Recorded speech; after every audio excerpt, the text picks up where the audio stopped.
So the next question is one of the most important ones I think business owners want to know, and that is how to find a buyer for my business. So the first thing we need to recognize is that there are different types of buyers, and then you need to work out which are the best buyers for your business, and then you need to work out where to go and find them. So there are three core buyer types: lifestyle buyers, financial buyers, and strategic acquirers or strategic buyers. Super simple. Lifestyle buyers love the lifestyle. That's what they're trying to buy. Sometimes it's called buying a job. Sometimes the businesses are bigger than that, but fundamentally they love the lifestyle. They like what you do and want to do it. Financial acquirers are looking for a financial return, right? It's pretty straightforward. And of course, strategic acquirers are businesses who, if they buy your business, they are likely to be able to make more money with your business than you do. And the reason for that is that it's this beautiful old equation of 1 + 1 = 3 or more, right? In other words, they have leverage. They have some kind of thing that when they bring your business together with theirs, it creates a synergistic style investment. So I guess a couple quick points around this. And I think we all can probably agree that strategic acquirers is where we want to be, right? Like that's where the value sits and where you're more likely to get a better deal. Now, I will say, and this is a really, really important point, strategic acquirers have the ability to pay you more, but not necessarily the willingness, right? Like you may think the synergies are obvious and it's just a no-brainer and they can make so much money out of buying you, but they may not agree with you, or they just may not be willing to pay the premium that you're asking for. So there's a difference between recognizing that they are strategic versus they become a strategic acquirer. I'm going to touch on in a minute how we're going to find some strategic acquirers for you. And I will say it is all outlined in great detail in the book. I've even got graphs in there showing you how to segment your market. So, we won't be able to go into that sort of detail now, but, it is out there and it's available. The first thing I do want to touch on before we get to strategics and how we define them, etc., is just understanding financial buyers. Because often I think business owners, as a general rule, tend to value their business more than maybe the market does. And, we talk a lot about this in other podcasts. I had a guest, Greg Alexander, who came on, and I think he coined the phrase quite well in that he said there's always two values on your business: what it's worth to you and what it's worth to the market, right? And so understanding those two variables is really, really important. But let's just say if you had a business doing $1 million profit, and you wanted let's say $5 million for it, that actually implies a 20% return per annum, right? It would take 5 years for the person acquiring your business to pay that business off. And I think for a business owner, it's good to ask yourself this question, right? Hey, if I was the buyer of my own business, if I was looking at this and thinking about acquiring it, how many years would I be willing to wait to get my money back? And I think for a lot of business owners, when you use that lens, and I've actually asked that question to plenty of clients in the past.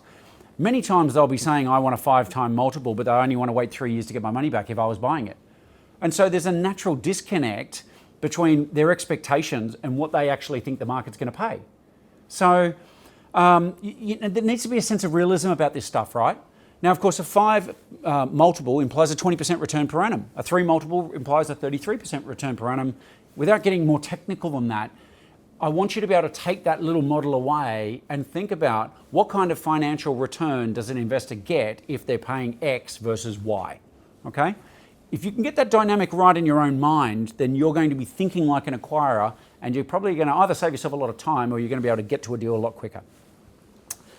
Now, let's get on to the strategic acquirers, right? Because that's the place we all want to be. Now, the best way I can sort of suggest to you to find strategic acquirers is to understand your market and start to map it, okay? Now, we all know the old XY diagram that we did in year 8 math at school, right? Now, let's just imagine you're in the middle of that little crosshairs there. On that vertical Y axis, that's your vertical industry chain. So if you're in the middle, everyone upstream is a supplier and everyone downstream is some form of a customer. If you're a manufacturer, you've got raw materials, they probably go get refined and they go to a different manufacturer, and eventually you get your parts and build everything. You might sell to a wholesaler who sells to a retailer who sells to a customer. That's how a vertical industry chain works, right? Now, if you think horizontally on that x-axis, they're all your competitors, right? Out to your left might be certain types of competitors and out to the right might be different styles of competitors. But either way, whether they're in your vertical industry chain or they're a competitor, they have a point of leverage, right? If they acquire your business, 1 plus 1 could, highly likely, might equal 3 or more. Now, I want you to think three-dimensionally for a moment on that Z-axis, right? That Z-axis is what I call all of your complementary buyers. This is your classic cross-sell. To give you an example, hey, we're an engineering firm. We give a lot of business to architects, right? Buying an architect business doesn't compete with us. They're not in our supply chain necessarily, but it just makes sense, right? They're complementary to what we do as a core business. An even more simple example, let's say for a moment you have a company that sells tables and I have a company that sells chairs. We don't buy and sell from each other. We don't compete, but pretty obvious, right? If we bring those businesses together, 1 plus 1 is likely to equal 3 or more. So what you need to do is think about your own business. You think about these different axes. Think about the type of buyers or different businesses that are out there, also known as trade players, right? The type of buyers that are out there, where they might sit on your axes. And then, by the way, the further you push out from your core, it tends to be the geographic overlay, right? Are they in Australia or are they global? So now you've got a kind of working 3D model to understand your universe, right? Who out there has a strategic lever or a reason that if you bring the businesses together, it's going to be a win for all of you. So that's our model. That's what we've refined and developed over many, many years on how to define your strategic acquirers.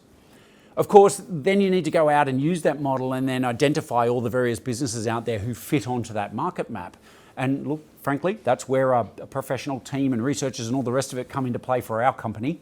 And probably another reason why you might need some external support if you want to get a very specific and targeted buyer list like that. It's a funny little thing. I deal with a lot of business owners, and I'm going to say most of them will say to me, listen, I know who the buyer is going to be. Here's a list of 6 companies, 10 companies, 20 companies, insert number here, right? But they will mostly have a short list of names, and they say to me, the buyer is going to come from that list because these are just the obvious ones. And I'm going to say too that probably in 90% of the cases, not only are they wrong, but it's often a buyer who they've never heard of before. Because when they've got a list of what they think might be 10 or 20 companies that fit broadly on their market map, they may not define it like that, but that's how they see there's some synergies. By the time I've handed over that to our research team and they're using this framework and they're scaling that and using technology, that list might go from 10 to 200 or 300 companies. So all of a sudden you now have a buyer pool that is diverse and robust. And given the fact that timing plays such an important part in all this, you might find a buyer that is just a brilliant fit for you, but just the timing's wrong, right? They're just not in a position to acquire you. So if you're hedging your bets on a very small handful of buyers and the timing just happens not to be right for them, then you're going to find yourself in trouble. So my belief is you need to have a model, but you need to be able to go broad and you need to be able to scale that if you need to, so that you can smooth out some of the anomalies in the market that you can't control, which is things like timing and broader market perception. So that's a working example about if you're selling your company, about how to go and find a buyer, and certainly for you hopefully to think about the different types of buyers that do exist. I know many of you are going to be saying, well, what about employees within the business? And yes, management buyouts and employee share programs and things like that do exist. But I also think you need to ask yourself what kind of exit you're looking for. Because I will say that I believe in, and I'd be making up a percentage, but it is an extraordinarily high percentage of cases that we've seen that employees, even the managers of those companies, don't really have the capital to buy you out. So setting up complex trust structures and all these different things to try to use that as your exit often don't deliver the kind of outcomes that you're probably looking for, and then you end up being a minority shareholder in your own company with no control and an enormous amount of shareholders and a lot of complexity that you probably didn't want in the first place. So I caution this idea of management buyouts. I think it's often seen as this lovely kind of silver bullet on how to exit and manage succession. But just the reality of it is that it just doesn't work that way in most cases. So I'm not saying they don't work, but I'm putting some serious caveats around it because you need to know what you're getting into and whether it's going to likely deliver the outcome you want. So that's how you go and find buyers. And, I think almost as an adjunct to that question is understanding what buyers are looking for. And I think if you take the lens of the buyer types that I've just sort of explained, including a management buyout even, you can start to understand where they're coming from. What are they thinking? What are they looking for? Is going to come down to, well, is it financial metrics? Is there a synergy play here? Is it a bit of both? We're in a world where, and this is a bit of a new thing that's evolved over the last 10 years, but search funders or entrepreneurship through acquisition, ETAs, have become a very, very common thing. And so you might even find that there's an overlap between buyer types where maybe somebody is a little bit strategic, they own another company, but maybe they're also a bit of a private or financial buyer in that they're using private money and a group of investors to come and acquire you. So at the risk of overcomplicating this all too much, hopefully you're seeing that this, it's not as black and white as it might have been 20 years ago. The landscape is changing. And, this is not just changing, over long periods of time, it's moving quickly. And really, that's why you need to have your finger on the pulse and understanding how these shifts are taking place and what it's likely to mean for you in an actual transaction.